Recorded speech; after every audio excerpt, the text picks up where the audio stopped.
बड़ी जानकारी से आपको अपडेट करा दें। वॉर ब्रेकिंग में विदेश और रक्षा मंत्रालय ने जानकारी दी है प्रेस कॉन्फ्रेंस के जरिए। कई अहम जानकारियां आज भी दी गई। पाकिस्तान के 4 एयरबेस को निशाना बनाया गया भारत द्वारा और उन्हें भारी नुकसान पहुंचाया है भारत ने। यह बड़ी खबर, बड़ी जानकारी आपको बता दें कि पाकिस्तान द्वारा एक बार फिर जो नापाक साजिश है उसके तहत कार्रवाई करने का प्रयास किया गया, लेकिन भारत ने न सिर्फ उन प्रयासों को नाकाम किया बल्कि भारत ने जवाबी कार्रवाई में पाकिस्तान के कई एयरबेस जो फॉरवर्ड एयरबेस हैं उन्हें भारी नुकसान पहुंचाया है, तबाह कर कर रख दिया है। ये पाकिस्तान के एक एयरबेस की तस्वीरें हैं। देखिए ये दूसरी तस्वीर जहां पर एक बड़ा विस्फोट नूर खां एयरबेस में हुआ भारत की तरफ से दागी गई मिसाइलों के जरिए। पिंडी से लेकर पंजाब तक 4 से 5 एयरबेस बताए गए हैं पाकिस्तान के, जहां पर भारत ने ये भारी नुकसान पहुंचाया है और पाकिस्तान को एक एक कर जो जवाबी कार्रवाई, जो उसकी मिलिट्री डिग्रेड है, उसकी लड़ाई लड़ने की क्षमता है, उसे भारत पूरी प्लानिंग के तहत प्रिसीजन के साथ, सटीकता के साथ एक एक कर मिसाइल दागते हुए खत्म करने का काम कर रहा है। पाकिस्तान के कई एयरबेस को भारत ने तबाह कर दिया है। और आपको ये बता दें कि कई सैन्य ठिकानों को पाकिस्तान ने कल भी निशाना बनाने की कोशिश की थी। 2 तस्वीरें रहीम यार खान एयरबेस और नूर खान एयरबेस की तस्वीरें, जहां पर भारत की मिसाइलें गिरी हैं कल रात में और उसके बाद काफी नुकसान वहां पर हुआ है। बनाया नियंत्रण रेखा पर भी ड्रोन घुसपैठ और भारी कैलिबर हथियारों से गोलाबारी की। अंतर्राष्ट्रीय सीमा और एलओसी पर श्रीनगर से नलिया तक 26 से अधिक स्थानों पर हवाई घुसपैठ के प्रयास किए गए। भारतीय सशस्त्र बलों ने अधिकांश खतरों को सफलतापूर्वक निष्क्रिय किया। फिर भी वायु सेना स्टेशनों पर उधमपुर, पठानकोट, आदमपुर और भुज बठिंडा स्टेशन, इन सब पर उपकरण व पर्सनल्स को हानि पहुंचाई। मैं ये भी बताना चाहती हूँ कि पाकिस्तान ने हाई स्पीड मिसाइल सुबह 1:40 पर इस्तेमाल करके पंजाब के एयरबेस स्टेशन को दागने की कोशिश। एक निंदनीय और अनप्रोफेशनल एक्ट के तहत पाकिस्तान ने श्रीनगर, अवंतीपुर और उधमपुर के वायु सेना अड्डों पर चिकित्सा केंद्र और स्कूल परिसर को निशाना भी बनाया, जिससे उसके द्वारा सिविल इंफ्रास्ट्रक्चर पर हमला करने की गैर जिम्मेदाराना प्रवृत्ति फिर उजागर हुई। भारतीय सशस्त्र बलों ने त्वरित व सुनियोजित जवाबी हमले किए। Technical installation, command and control centres, radar sites और हथियार भंडार को चुनकर निशाना बनाया गया। रफीकी, मुरीद, चकलाला, रहमियार खान, सुकूर और चुनिया स्थित पाक सैन्य ठिकानों पर एयर लॉन्च सटीक हथियारों व लड़ाकू जेट से प्रहार किए गए। पसरूर स्थित रडार साइट और सियालकोट का एविएशन बेस भी प्रिसीजन एम्यूनिशन से टारगेट। चिंता का विषय यह रहा कि पाकिस्तान ने लाहौर से उड़ान भरने वाले नागरिक विमानों की आड़ लेकर अंतर्राष्ट्रीय हवाई मार्गों का दुरुपयोग किया ताकि वह अपनी गतिविधियां छिपा सके। ऐसी चालों ने भारतीय वायु प्रतिरक्षा तंत्र को नागरिक सुरक्षा सुनिश्चित करते हुए अत्यधिक संयम के साथ कार्य करने के लिए विवश किया। पाकिस्तान ने मिस इंफॉर्मेशन का सहारा लेते हुए आदमपुर स्थित S-400 प्रणाली, सूरतगढ़ व सिरसा के हवाई अड्डों, नगरोटा के ब्रह्मोस बेस, देहरागिरी के तोपखाना पोजीशन तथा चंडीगढ़ के अग्रिम गोला बारूद डिब्बों को नष्ट करने के झूठे दावे सोशल मीडिया पर फैलाए। भारत इन फॉल्स नैरेटिव्स को पूर्णतः खारिज करता है। तो कर्नल कुरैशी का ये आपने सुना पूरा बयान, जो आपसे कुछ देर पहले हुई प्रेस कॉन्फ्रेंस में दी गई जानकारी है। और हमारे साथ इस बीच एक खास मेहमान जुड़ चुके हैं और उनसे समझेंगे किस तरह से भारत ने जो ये पाकिस्तान के 8 सैन्य ठिकानों को निशाना बनाया, कितनी बड़ी उपलब्धि है भारत के लिए, क्योंकि जो भारतीय कार्रवाई है पूरी सटीकता के साथ हो रही है और बिना सिविलियन को निशाना बनाए हो रही है। हमारे साथ खास मेहमान मेजर जनरल रणजीत सिंह जी जुड़ चुके हैं रक्षा विशेषज्ञ के तौर पर। बहुत स्वागत है आपका मेजर जनरल रणजीत सिंह जी जनता टीवी पर। थैंक यू जी गौतम जी, जय हिंद। जय हिंद सर। मेजर जनरल, एक तरह से देखा जाए तो पाकिस्तान लगातार मुंह की खा रहा है और एक बार फिर उसने जो नापाक इरादे अपने पाले हुए थे उन्हें ना सिर्फ हमारे एडी ने, हमारे फाइटर जेट्स ने नाकाम किया, मार गिराया, बल्कि पलटवार करते हुए पाकिस्तान के 8 सैन्य ठिकानों को भी जबरदस्त चोट पहुंचाई है, जिसमें 4 से 5 एयरबेस भी बताए गए हैं आज की प्रेस कॉन्फ्रेंस में भी। हाँ, देखिए, इंडिया जो है वो बहुत ही पिन पॉइंटेड टारगेट से चल रहा है। सबसे पहले वाटर सर्जिकल स्ट्राइक की, जी फिर 9 जगह पे सर्जिकल स्ट्राइक और 9 के 9 पिन पॉइंटेड अटैक, चाहे वो स्काल्प मिसाइल्स थे या हैमर से थे, और वो सारे के सारे अटैक थे। उसके बाद ड्रोन, पाकिस्तान ने 300 या 400 ड्रोन भेजे, सारे के सारे उड़ा दिए। फिर मिसाइल, वो सारे उड़ा दिए। अब इंडिया ने प्रिसीजन अटैक शुरू किए, चाहे उनके लॉन्च पैड है सारे ठीक बैठे, एयर बेसिस उनके उड़ रहे हैं एक के बाद एक। फिर उनका कोर हेडक्वार्टर या कमांड हेडक्वार्टर, फिर नेवल हेडक्वार्टर कोचीन, वहाँ पर अटैक किया। तो पाकिस्तान का जो एक एक करके ये ठीक प्रिसीजन अटैक से सत्यानाश हो रहा है, ये बढ़ता रहेगा। लेकिन आम आदमी को पाकिस्तान की जो झूठी बातें हैं वो अफवाहों पे विश्वास नहीं करना चाहिए। इसके लिए हमें बहुत ज़रूरी है गार्ड करना। वो झूठ बोल रहे दिल्ली पे अटैक, पाकिस्तान के चीफ और ये इस प्रकार की छोटी बातें करते हैं, आप उसका लेवल लगा सकते हैं। अमेरिका से IMF से लोन मिल गया 1 बिलियन, उसके कारण वो कुछ दिन तक बोलेंगे, उसको ये पॉलिटिकल क्लास और जनरल्स खा के आराम से बैठ जाएंगे, तब तक पाकिस्तान हार जाएगा। उधर से ग्वादर पोर्ट, उधर से बलूचिस्तान, POK और अफगानिस्तान, चारों तरफ से पाकिस्तान गिरा हुआ है, और ऊपर से इंडिया बहुत ही कैलकुलेटेड अटैक कर रहा है। इसका बहुत अच्छा रिजल्ट आपको जल्दी मिलेगा जी। और मेजर जनरल, आज भी कहा गया प्रेस कॉन्फ्रेंस में कि जो भारत की कार्रवाई है वो अभी भी शांतिपूर्वक है और भारत शांति का पक्षधर है, लेकिन अगर पाकिस्तान इस तरह के नापाक इरादे पाले हुए हैं और लगातार जो निशाना साधने की कोशिश कर रहा है तो उसका जवाब, माकूल जवाब दिया जाएगा। इस बीच हमारे साथ एक और खास मेहमान रिटायर्ड कर्नल गोपाल सिंह जी भी जुड़ गए हैं। आपका भी बहुत स्वागत है गोपाल सिंह जी, जनता टीवी पर। और गोपाल सिंह जी, आप बताइए कि ये कितनी बड़ी उपलब्धि है भारत के लिए। सबसे पहले तो भारत ने पूरी तरह क्लियर किया कि पहले उसने आतंकवादी ठिकानों को निशाना बनाया और भारत कार्रवाई चाहता है कि शांतिपूर्वक हो और मामला आगे ना बढ़े। लेकिन जिस तरह की पाकिस्तान की करतूतें हैं, हरकतें हैं, वो पहले से सभी को पता थी। उसके बाद जो कल पाकिस्तान ने दोबारा से कोशिश की, 500 से ज्यादा अटैक किए, और यह भी बताया गया कि उसने एक सुपर स्पीड अपनी मिसाइल भी दागी थी भारत की तरफ, जो सिरसा में आके उसको गिराया गया, नाकाम किया गया। लेकिन जब भारत ने पलटवार किया तो एक बड़ी चोट पाकिस्तान को पहुंचाई। कितनी बड़ी उपलब्धि। और इसे इस तरह से भी देखा जाए गोपाल सिंह जी की कहीं ना कहीं जो भारत है वो बहुत पिन पॉइंटेड और पूरी प्लानिंग के तहत पाकिस्तान की जो मारक क्षमता है और लड़ाई करने की क्षमता है उसे डाउनग्रेड कर रहा है, कम करता जा रहा है। नमन वंदन प्रणाम, जय हिंद। आप बिल्कुल सही कह रहे हैं। देखिए, किसी भी लड़ाई में 2 चीजें बहुत अहम होती हैं, सरप्राइज और डिसेप्शन, और तीसरा मैं कहूँ प्रिसीजन टारगेटिंग। यानी कि आप सरप्राइज और डिसेप्शन के द्वारा दुश्मन को सोते हुए पकड़ सकते हो, सोते हुए उसके ऊपर अटैक कर सकते हो। वही पहले हुआ 7 मई को। यानी इधर हम मॉक ड्रिल कर रहे हैं और उधर जो है उसके ऊपर 9 जो टारगेट से जो आतंकी गढ़ थे उनको हमने ध्वस्त किया है। हमने कोई भी कोलेटरल डैमेज एक रत्ती पर भी नहीं किया। दूसरा, 3 चीजें होती हैं इसमें, एक होता है उद्देश्य, और दूसरा है उद्देश्य के साथ में कर्तव्य, और कर्तव्य के साथ में होता है नियति। यदि आपका उद्देश्य ठीक है और आपका कर्तव्य सही है और उस कर्तव्य के ऊपर आप चल करके अपने उद्देश्य को पूरा करना चाहते हैं, वही भारत कर रहा है।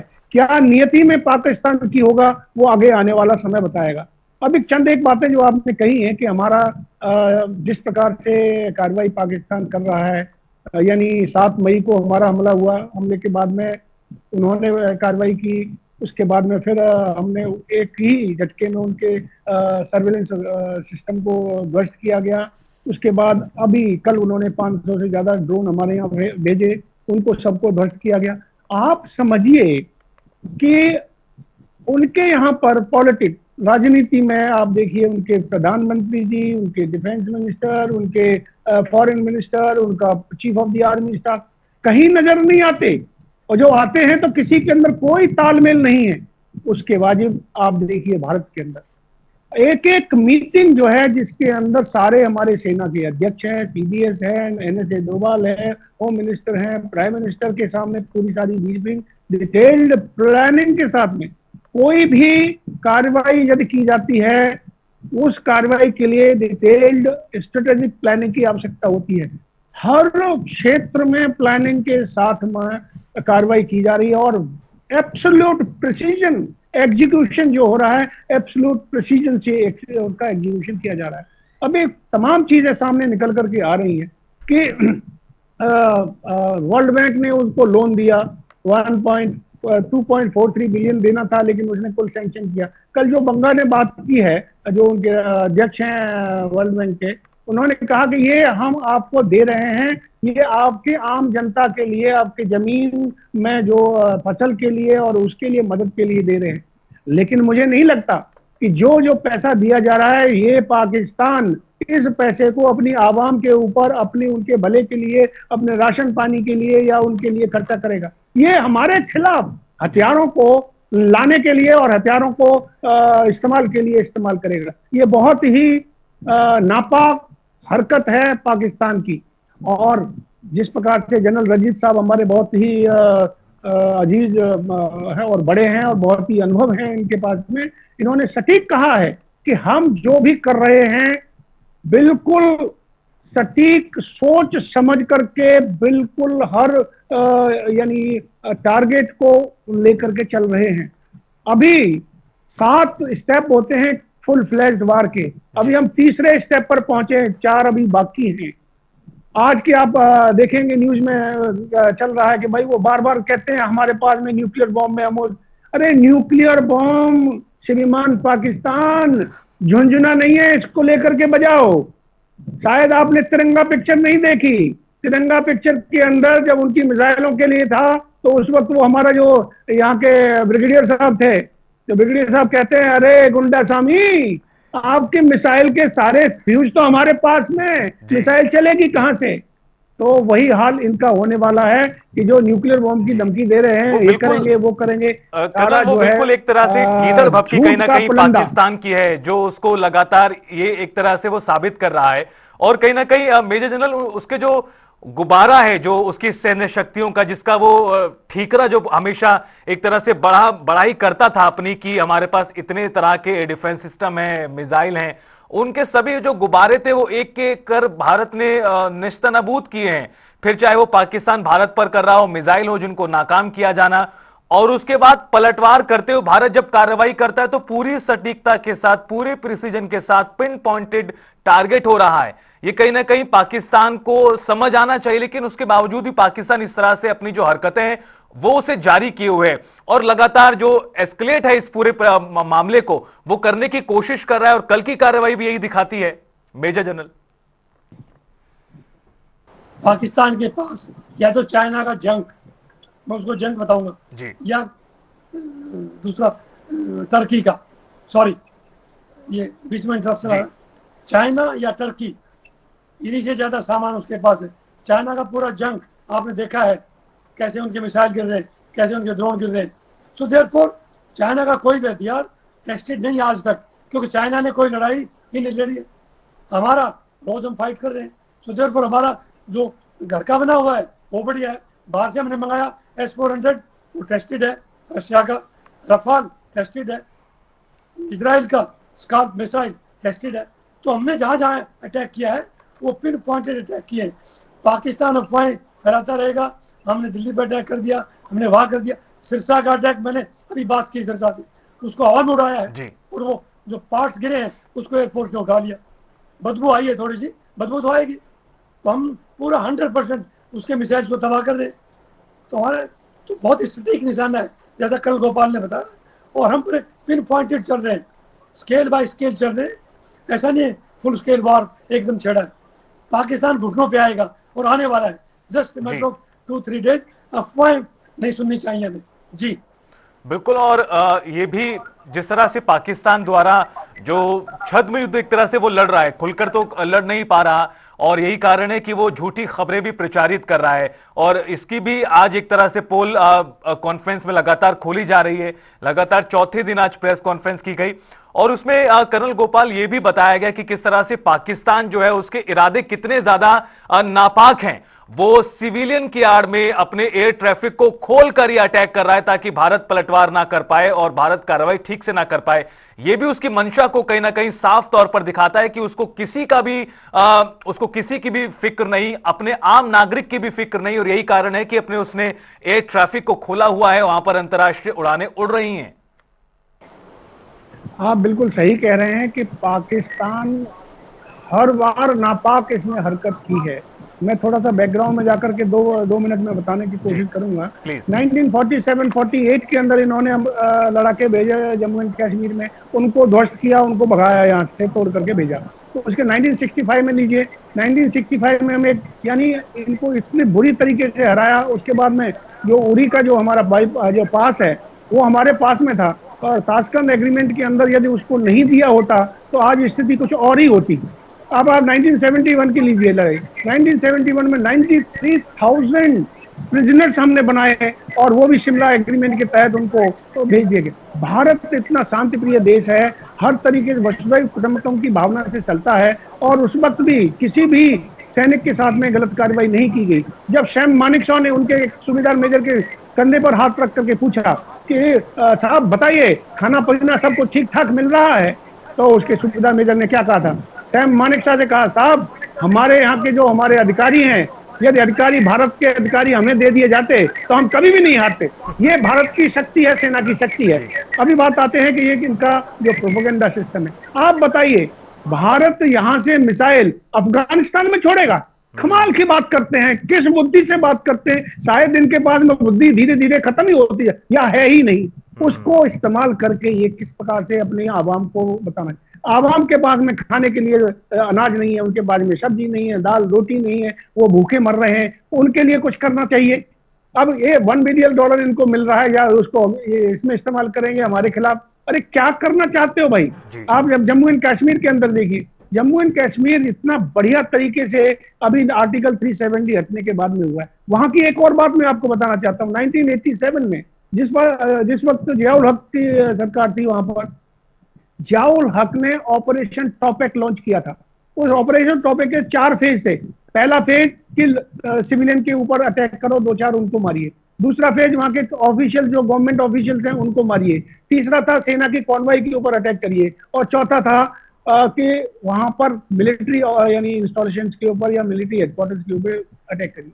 लेकिन वो सारा यानी 2 ही फेज तक रहकर पाया, तीसरे और चौथे फेज को वो नहीं कर पाए।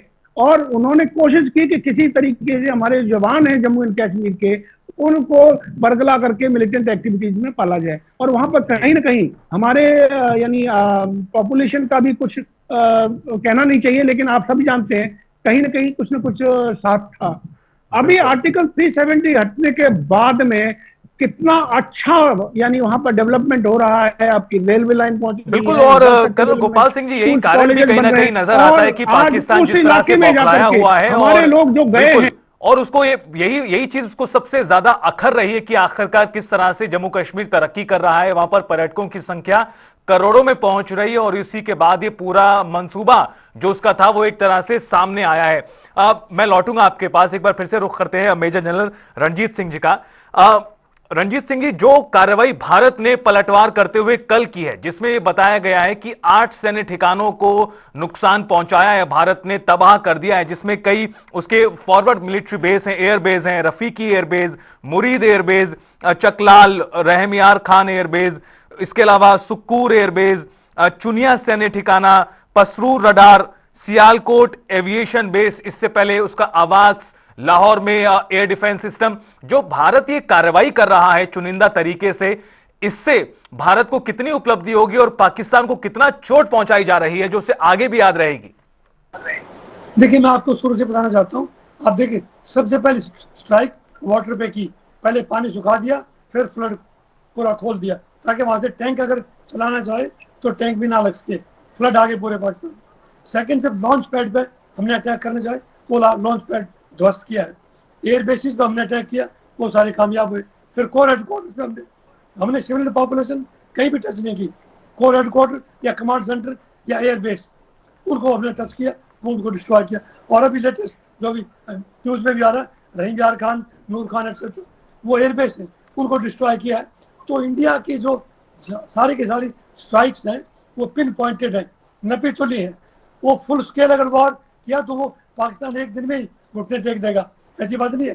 तो देयरफॉर इंडिया की पोटेंशियल बहुत गहरी और डीप है, और हमारी स्ट्रेंथ बहुत लंबी है, there is no doubt. India के पास स्ट्रेंथ की कमी नहीं है। पाकिस्तान 2 या 3 दिन में पूरा खाली हो जाएगा। रोग स्टेट है, जैसा गोपाल साहब ने बताया, कुछ नहीं है। वो ग्रांट आए, वो पॉलिटिकल क्लास और जनरल्स खा के और बैठ जाएंगे। पाकिस्तान ऐसे ही भूखा रहेगा, देयर इज नो डाउट जी। और बिल्कुल मेजर जनरल, ये दिखाई भी दे रहा है कि 3 से 4 दिन अभी ऑपरेशन शुरू हुए हैं और पाकिस्तान की कमर एक तरह से टूटती हुई नजर आ रही है। और कर्नल गोपाल जी, उसकी कहीं ना कहीं जो बौखलाहट है वो दिखाई भी पड़ रही है कि वो साफ तौर पर सिविलियन को निशाना बना रहा है, भारत के सैन्य ठिकानों पर अटैक करने की कोशिश कर रहा है। लेकिन ये जो बौखलाहट है पाकिस्तान की कितने दिन चल सकती है, क्योंकि भारत तो अभी डिफेंसिव मोड में है, सिर्फ उसके हमलों को नाकाम कर रहा है और सिर्फ पलट कर कार्रवाई कर रहा है। लेकिन भारत ने जब ऑफेंसिव अगर रूप अख्तियार किया तो पाकिस्तान का क्या हाल होगा, ये सभी जानते हैं। कर्नल गोपाल जी। आप बिल्कुल सही कह रहे हैं। देखिए, हमारा पहले भी उद्देश्य नहीं था पाकिस्तान के साथ लड़ाई लड़ने का, ना अभी भी है। हमने तो सिर्फ पाकिस्तान से बार बार यही कहा है और कहते आए हैं पूरे वर्ल्ड फोरम पर, जब से प्रधानमंत्री जी पूरे विदेशों में जाकर के सारे राष्ट्राध्यक्षों से बात कर रहे हैं, यूनाइटेड नेशन सिक्योरिटी काउंसिल में बात कर रहे हैं या जनरल असेंबली में बात कर रहे हैं कि हम पाकिस्तान ये आतंकवाद को खत्म करे। लेकिन उन्हीं के ऊपर हमने एक्शन लिया था। हमारा कोई भी कोलेटरल डैमेज नहीं है। आप उनके देखिए, न तो प्राइम मिनिस्टर का, ना ही डिफेंस मिनिस्टर का, ना ही उनके एक्सटर्नल अफेयर्स मिनिस्टर का आपस में कोई सामंजस्य नहीं है। और जिस प्रकार से वो आपस में उनके फेशियल एक्सप्रेशन दीजिए, यानी कहते ना face is index of mind, उनका साफ जाहिर होता है कि कितने घबराए हुए हैं। लेकिन करें क्या, या तो पागलपन उनके दिमाग में सूझा हुआ है और पूरा पागलपन के यानी उस स्थिति में आकर के ये कार्रवाई कर रहे हैं। और अभी हम सारे डिफेंसिव पोस्चर से ले रहे हैं काम। जब एक समय आएगा, मैं कह रहा हूं अभी 7 फेज होते हैं वो, यानी वार को पहुंचने के लिए। अभी तीसरा फेज चल रहा है, अभी 4 फेज और बाकी हैं, जिसमें अगला एक्सकलेशन क्या होगा, फिर उसके बाद में क्या होगा, और फाइनल होगा आपका गुत्थम गुत्था की लड़ाई जिसको बोलते हैं। कर्नल गोपाल जी, एक जानकारी ये भी सामने आई है, आज की प्रेस कॉन्फ्रेंस में भी बताया गया कि जो पाकिस्तान है वो अपनी ट्रूप्स की संख्या बढ़ा रहा है आईबी पर। इसका अर्थ किस तरह से निकाला जाए, क्योंकि हम ये दिखाई दे रहा है साफ साफ कि पाकिस्तान इसको एस्केलेट कर रहा है। और इस बीच ये जानकारी का आना कि आईबी पर रेंजर्स के साथ और ट्रूप्स को संख्या बढ़ाना, ये किस तरह की जानकारी और इशारा करता है?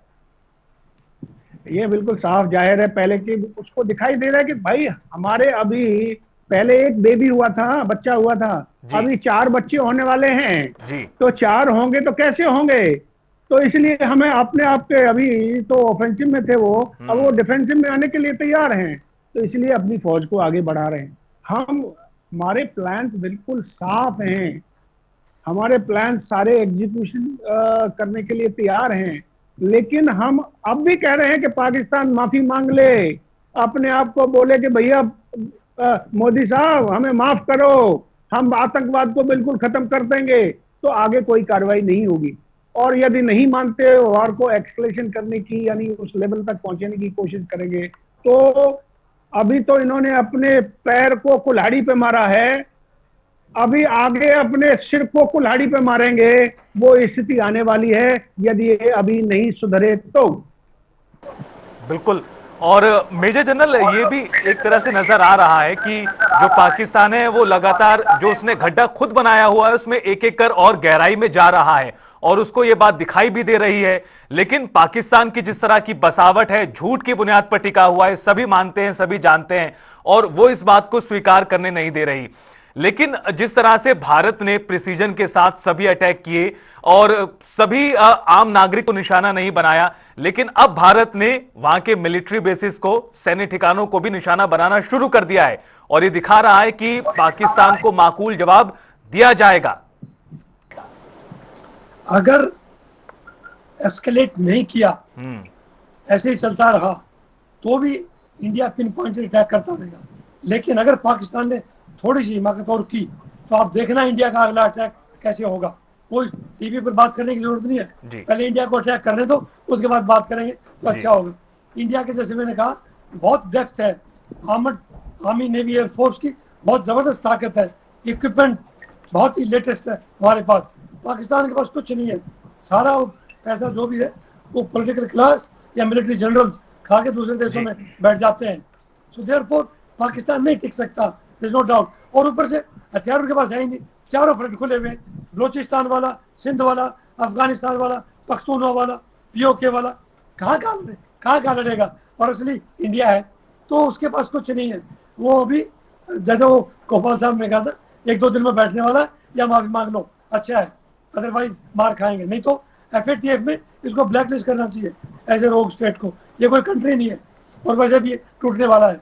देखिए, नो डाउट पाकिस्तान अभी जल्दी टूटने वाला भी है जी। लेकिन मेजर जनरल, एक चीज और आप समझाइए कि जिस तरह पाकिस्तान अपने इरादे पाले हुए है, जो उसकी नापाक साजिशें हैं, जिसमें उसने पहले धार्मिक स्थलों को निशाना बनाया, पुंछ में गुरुद्वारे को निशाना बनाया जिसमें ग्रंथी की भी मौत हुई, उधर दूसरी तरफ एक मंदिर को निशाना बनाया, स्कूल और चिकित्सालयों पर भी वो अटैक कर रहा है एक तरह से, और जो एयर ट्रैफिक है उसको खोलकर विमानों को भी आने जाने दे रहा है। ये जो पाकिस्तान का ये जो तरीका है, ये साफ तौर पर अनप्रोफेशनल है और बिल्कुल गैर जिम्मेदाराना है। पाकिस्तान की इसे लेकर जितनी मजम्मत हो उतनी करनी चाहिए। देखिए, आप हिस्टोरिकल पर्सपेक्टिव देखिए, पार्लियामेंट में 2001 में, फिर मुंबई में 26/11/2008, फिर उड़ी में 16, पुलवामा 19, अभी पहलगांव 25, 6 साल, 3 साल, 8 साल के बीच में ये बड़ा अटैक की प्लान करती है आर्मी, क्योंकि आर्मी पैसा खा रही है और टेररिस्ट को अंदर भेजती है। आज में हमारे BSF ने टेररिस्ट को मारा है, तो ये एक ट्रेंड है, उसका उतार चढ़ाव है। अभी क्योंकि स्ट्रॉन्ग पॉलिटिकल लीडरशिप है और मिलिट्री लीडरशिप बहुत बढ़िया है, वो तो हमेशा से ही तगड़ी होती है। तो अब क्या, अगर ये पाकिस्तान नहीं सुधरा तो पाकिस्तान को बहुत करारा जवाब और मिलने वाला है। अच्छा यही है कि पाकिस्तान अभी विड्रॉ कर जाए, नहीं तो ये जो ट्रेंड उसने दिखाया है, इसके बाद ट्रेंड नहीं होगा पाकिस्तान का। टेररिज्म को उसको बंद करना होगा, there no doubt, otherwise Pakistan टूटेगा बियॉन्ड डाउट जी। बिल्कुल। कर्नल गोपाल, एक आखिरी कमेंट आपसे कि अब जिस तरह से भारत लगातार जवाब दे रहा है और साफ तौर पर दे रहा है, डंके की चोट पर दे रहा है, अब जिस तरह से भारत ने कल चोट पहुंचाई है पाकिस्तान को, उसके बाद आपको लगता है कि पाकिस्तान कुछ संभलेगा या कुछ अपने हरकतों में बाज आएगा? क्योंकि भारत की तो रणनीति और पूरी स्पष्ट है चीजें कि अगर जवाब आएगा तो उसका पलटवार किया जाएगा, और इस दिशा में दिल्ली से लेकर तमाम जगहों पर बैठ के चल रही हैं, मोर्चा संभाले हुए हैं तमाम लोग। मैं तो एक ही सेंटेंस में इसको खत्म करूंगा जी। कि जो भगवान हम मानते हैं वो अपने उनको अल्लाह मानते हैं। अल्लाह इनको सद्बुद्धि दे, अल्लाह से प्रार्थना करें इनको सद्बुद्धि दे। ये सद्बुद्धि दिल के अंदर पहुंचती है तो ये माफी मांग लो और बोलो हम आतंकवाद को खत्म करते हैं, नहीं तो इनको खत्म होना बिल्कुल वाजिब है। 100% ये गोपाल कह रहा है। बिल्कुल। और इस बार भारत ने जिस तरह से कूटनीति के साथ साथ सैन्य मोर्चे पर पिन पॉइंटेड जो निशाने साधे हैं, उसका ना सिर्फ असर वर्तमान में बल्कि पाकिस्तान को आने वाले दिनों में भी नुकसान पहुंचाएगा, दुख और दर्द देता रहेगा। मेजर जनरल रणजीत सिंह जी और कर्नल गोपाल जी, आपका बहुत शुक्रिया हमारे साथ जुड़ने के लिए और विस्तार से इस पूरे महत्वपूर्ण मुद्दे पर चर्चा के लिए।